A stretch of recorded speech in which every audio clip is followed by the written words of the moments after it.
Andrea Falcone, está con nosotros, a quien le agradecemos por supuesto por este contacto. Hugo mencionaba algo muy interesante recién, ¿no? Las diferencias entre lo que se había propuesto a nivel jubilados en el gobierno de Mauricio Macri y en el gobierno de Alberto Fernández. ¿Cómo lo analizás vos, Andrea? Gracias.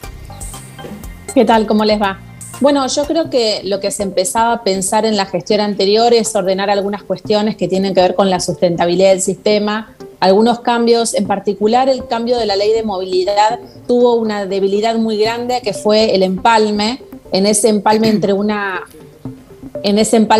ley y la otra, lo que sucedió es que perdieron un porcentaje y ese porcentaje dio la excusa obviamente para criticar esa ley, pero el fondo, la fórmula, y esto yo siempre lo sostuve, la fórmula era mejor que la actual porque básicamente tenía una inclusión ahí del tema de la inflación y bueno, el índice de inflación en una fórmula de movilidad es siempre muy importante. Claro. Claro, y entonces, ¿cuánto perdieron los jubilados? O en todo caso, ¿cómo está hoy el salario o el ingreso de los jubilados, por ejemplo, respecto a países de la región? Bueno, en general el salario de los jubilados está muy atrasado porque es una tendencia que si seguimos así va a continuar. No hay dinero para afrontar el pago de todas las prestaciones y creo que el camino que vamos a seguir es básicamente una cobertura que no va a ser suficiente, que va a necesitar un complemento dirigida principalmente a los segmentos más vulnerables, pero la jubilación, así como la conocemos hoy, sustitutiva del salario en actividad, va a ir desapareciendo de a poco. Claro, eso es muy loco, ¿no? Claro. ¿Cuál sería un buen sistema? No digo, ¿cómo nos deberíamos imaginar el futuro de las jubilaciones? Mira, el sistema es el que podemos, el real. La semana pasada hablábamos de esto y obviamente enoja a muchas personas decirles que el sistema así no es sostenible, porque sobre todo muchas personas apuestan a este concepto de vida donde uno durante un primer tramo lo que hace es estudiar, en un segundo tramo trabaja, en un tercer tramo se jubila y cobra una jubilación. Bueno, el concepto de vida en estos tres grupos se va a ir modificando, va a ir cambiando.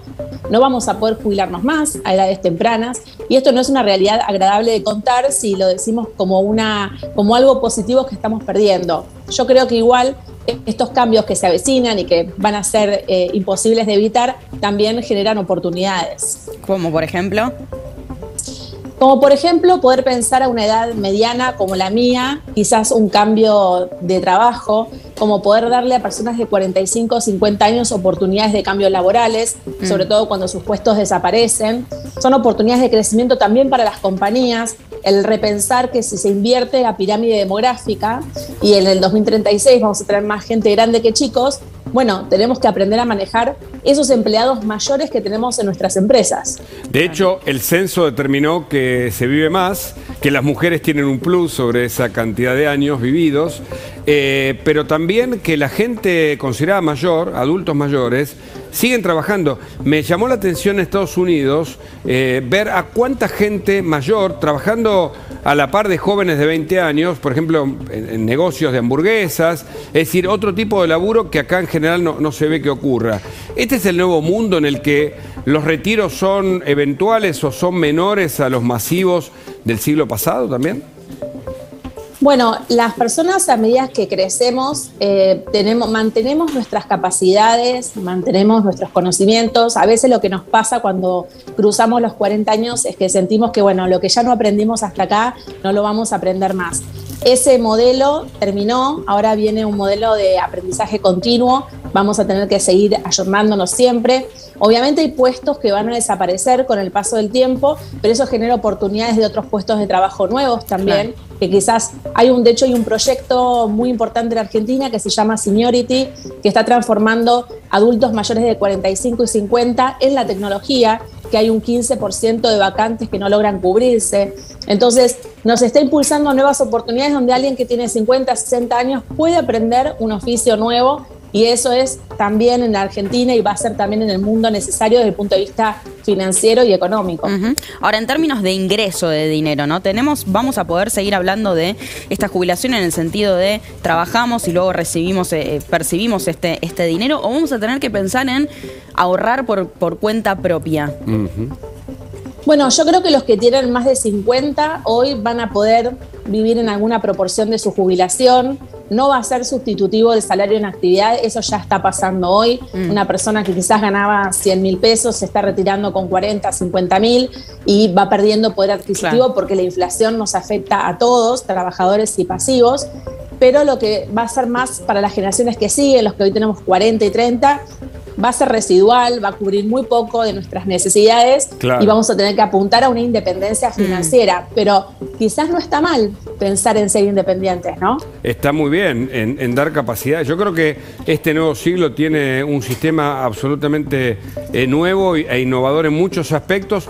Además, porque ahora se trabaja a distancia, algo que en el siglo pasado no ocurría en general. No hace falta trasladar los cuerpos, es a través de la tecnología que uno puede aportar valor, inteligencia y por supuesto ganarse los ingresos. Y además porque pensemos en lo concreto, que más allá de los beneficios extraordinarios que obtiene, por ejemplo, la vicepresidenta con una doble pensión, en general, un ingreso jubilatorio, ¿en cuánto está pensando en la línea de pobreza de 95.000 pesos para una familia tipo?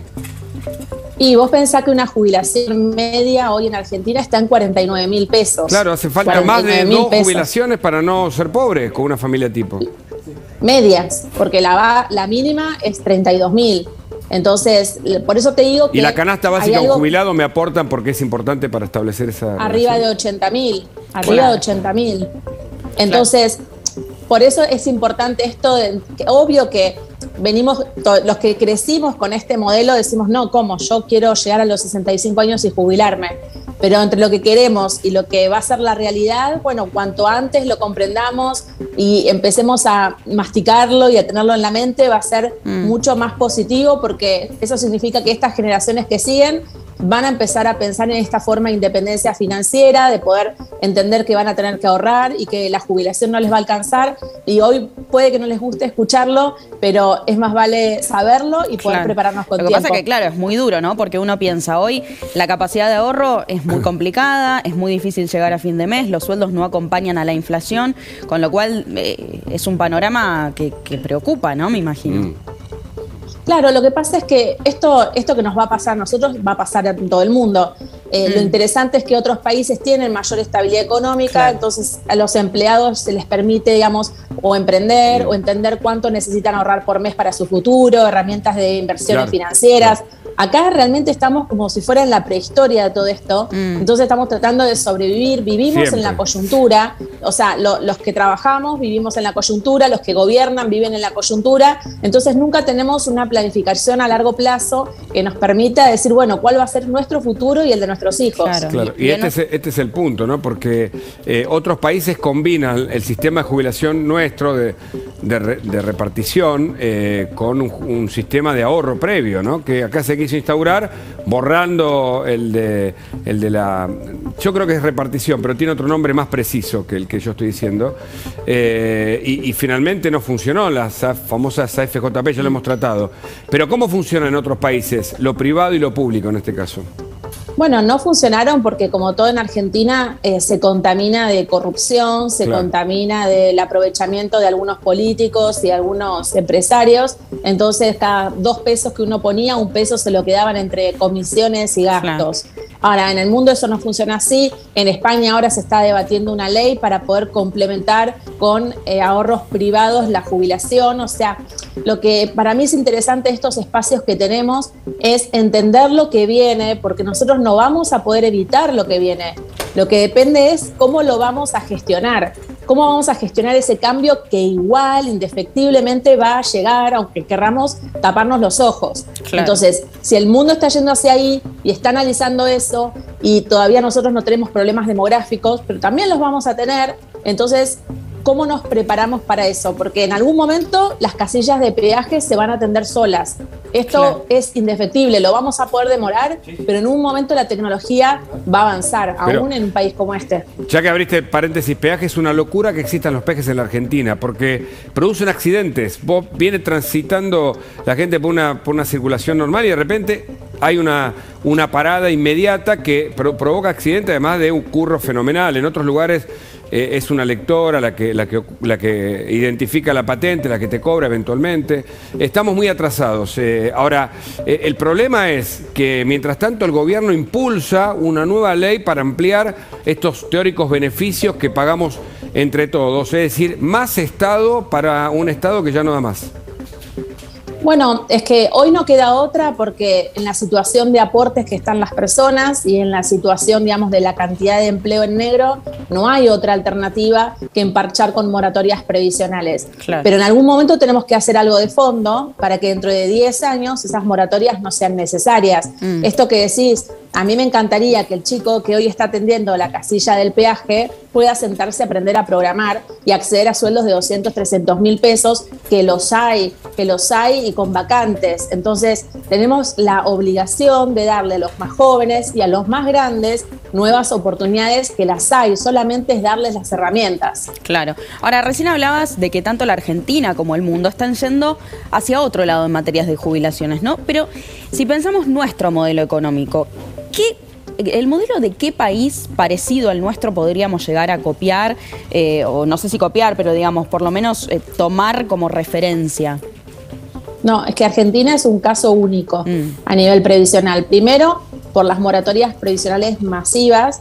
No es que se les otorgue una pensión no contributiva, sino que se les otorga una jubilación. Claro. Y esto tiene que ver justamente con que tenemos la mitad del empleo de manera informal. En los países más desarrollados no supera más del 10%, nosotros tenemos casi el 50%. Entonces, es un modelo único por las moratorias previsionales, pero también es un modelo único por la estafa que se hizo a los jubilados durante décadas, con más de 1 millón de jubilados que han hecho juicio al Estado y lo han ganado y ya lo han cobrado, y otros 400.000 que están esperando para cobrar. Claro. O sea, realmente no tenemos comparación con nada en todo el mundo. Y un informe que demostró que ese tipo de demora también implica dinero indemnizatorio, etcétera, etcétera. Ahora, en este contexto, claramente el sistema no va a aguantar. Este es uno de los problemas, porque además el Estado, o el gobierno, mejor dicho, que representa al Estado, utiliza el dinero para otras cosas por momento, ¿no? Bueno, en realidad no, es cierto que no va a aguantar. Lo que pasa es que el Estado lo va a fondear con fondos públicos, digamos, para sostenerlo, y está bien que así lo haga. Yo creo que está bien garantizar prestaciones a las personas que no tienen, pero tenemos que ver cómo lo solucionamos en el largo plazo. Claro. Porque ese déficit tiene una fecha de vencimiento. Nos guste o no nos guste, no podemos estar siempre imprimiendo billetes para cubrir los déficits. No funciona así, no funciona así una casa, no funciona así una empresa, no funciona así un Estado. Claro. Ahora, hubo recientemente un anuncio de un nuevo aumento. ¿Alcanza? ¿Es suficiente? ¿Qué tan desfasado está el monto? Bueno, las jubilaciones mínimas se van acercando a la inflación, las jubilaciones más altas vienen golpeadas. Es un año duro, vienen de años duros, de 4 años consecutivos de pérdida. Y la verdad es que hasta que no se frene la inflación, cualquier fórmula que tengamos va a quedar con gusto a poco, porque además esto que vos decís, Hugo, vamos siempre atrás, varios meses atrás. Siempre atrás. Andrea, gracias por el contacto. Siempre es interesantísimo conversar con vos y aclararle a la ciudadanía lo que está pasando con los más débiles, que en este caso son los jubilados. Muchas gracias. Hasta la próxima. Un abrazo.